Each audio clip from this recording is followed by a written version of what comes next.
This video shows how to link parameters of UDF instantiated by knowledge pattern.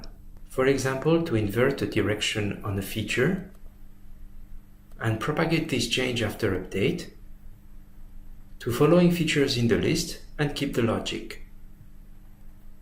To perform this, the output parameter of the UDF is used to drive the next UDF with a parameter declared as an input and not as a parameter. For example, this model creates a point on either side of an entry point, depending on the Boolean parameter. The UDF will take a point, a line, and also the Boolean as inputs.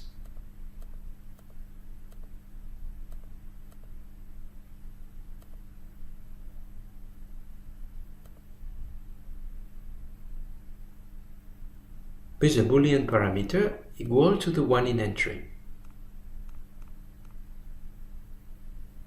Declare this UDF as a resource and script the knowledge pattern like this. Now parameters are linked and a modification can propagate through the pattern.